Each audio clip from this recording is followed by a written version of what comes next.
মৃত্যুর পর প্রত্যেক মানুষ তাদের কর্ম অনুসারে স্বর্গ বা নরক প্রাপ্ত হন, কিন্তু কখনো কখনো কেউ কেউ মৃত্যুর পর প্রেত যোনি প্রাপ্ত হন, যা অত্যন্ত যন্ত্রণাদায়ক।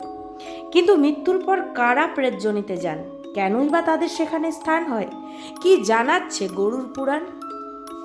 হ্যাঁ, গরুড় পুরাণ একমাত্র সনাতন ধর্মের এই পুরাণে পাপ পুণ্যের ফলাফল এবং মৃত্যুর পর মানুষ কোথায় কিভাবে তার যন্ত্রণা ভোগ করবে, কোন বিচারে তার কি প্রাপ্ত হবে, অর্থাৎ স্বর্গ নরক, কোন পাপের ফলে কি প্রাপ্ত হবে, এই সমস্ত কিছু কিন্তু গরুড় পুরাণে জানা সম্ভব। কিন্তু অকারণ গরুড় পুরাণ পড়া নিষিদ্ধ, অর্থাৎ গরুড় পুরাণ খুব প্রয়োজন না হলে পড়া উচিত নয়। তবে আজকের ভিডিওতে জানবো যে গরুড় পুরাণ কি বলছে, কারা কারা মৃত্যুর পর প্রেত যোনি প্রাপ্ত হন এবং কি কি কারণে মৃত্যুর পর মানুষ প্রেত যোনি প্রাপ্ত হন। গরুড় পুরাণ আসলে বৈষ্ণব সম্প্রদায়ের একটি মহাপুরাণ। সনাতন হিন্দু ধর্মের অন্যতম গুরুত্বপূর্ণ পুরাণ হিসাবে এটিকে মনে করা হয়। এই পুরাণে জন্ম, মৃত্যু, পাপ, পুণ্য ইত্যাদি নিয়ে বলা হয়েছে কারা মৃত্যুর পর প্রেতযোনিতে স্থান পাবেন। গরুড় পুরাণে ভগবান বিষ্ণু কোনো মানুষের কর্ম এবং মৃত্যুর পর তার কি হবে সেটা নিয়ে বিশদে বলেছেন। এই পুরাণ মতে মানুষের কিছু কাজকে মহাপাপ বলে মনে করা হয়। যারা জীবনকালে এই মহাপাপ করে থাকেন তাদেরই প্রেতযোনি প্রাপ্ত হয়।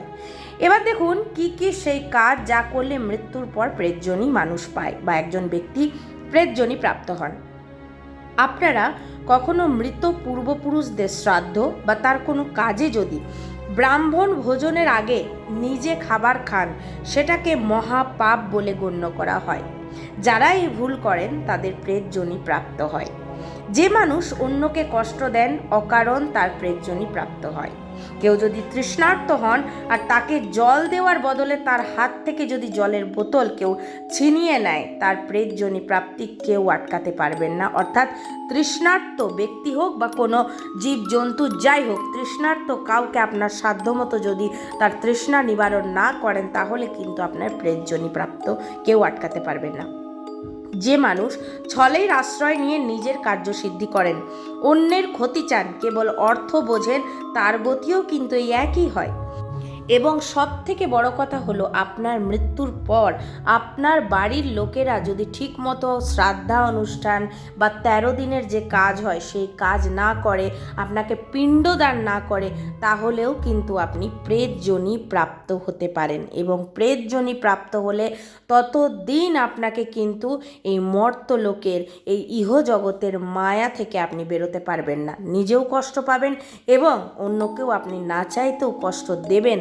তার কারণ হচ্ছে পজিটিভ এবং নেগেটিভ চার্জ কখনোই কিন্তু এক হতে পারে না। তাই আপনি যদি আপনার গৃহের আশেপাশে থাকেন, আপনি না চাইলেও কিন্তু আপনার গৃহের লোকেদের নানান রকম সমস্যার সম্মুখীন হতে হবে যদি আপনি প্রেতযোনি প্রাপ্ত হয়ে থাকেন। তাই কোনো ব্যক্তির মৃত্যুর পর তার পরিবারের উচিত যথাসম্ভব নিষ্ঠা ভরে সেই মৃত ব্যক্তির শ্রাদ্ধা অনুষ্ঠান করা।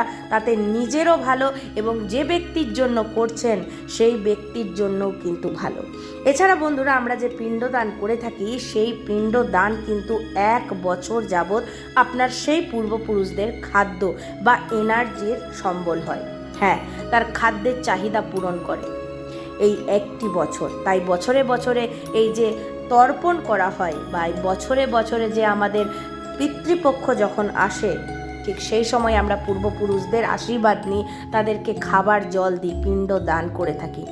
আপনি আপনার যথাসম্ভব চেষ্টা মতো যদি এই কর্ম করতে থাকেন, তাহলে কিন্তু আপনার পূর্বপুরুষ যিনি প্রেতযোনি প্রাপ্ত হয়েছেন বা যিনি মারা গেছেন, তার অতৃপ্ত আত্মার শান্তি ঘটে।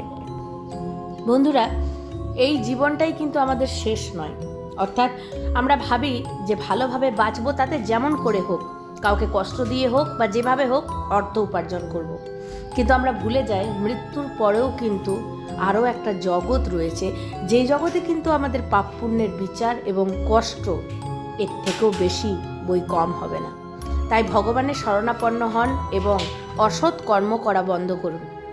যারা এখনও করে চলেছেন এই ভেবে যে এগুলো বাজে কথা, মৃত্যুর পর আত্মার সদ্গতি হয়ে যায় বা আত্মা বলে কিছু হয় না, এসব কিন্তু গরুর পুরাণ বলছে না, এবং এই পুরাণ দ্বারাই কিন্তু আমরা জানতে পারি ঠিক বেঠিক। কারণ কোনো মৃত ব্যক্তি মরে তারপর তার উপর কি বিচার হলো তা জানাতে আপনাকে আসবে না।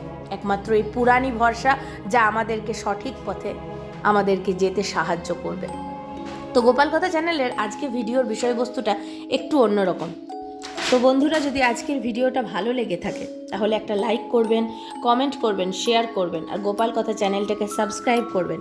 আর বন্ধুরা, যারা আমার চ্যানেলের মেম্বারশিপ নিতে চান তারা দেখবেন সাবস্ক্রাইবারের পাশে জয়েন বাটন আছে, সেই জয়েন বাটনে ক্লিক করে আপনারা কিন্তু আমার চ্যানেলের মেম্বারশিপ খুব অনায়াসে নিতে পারবেন।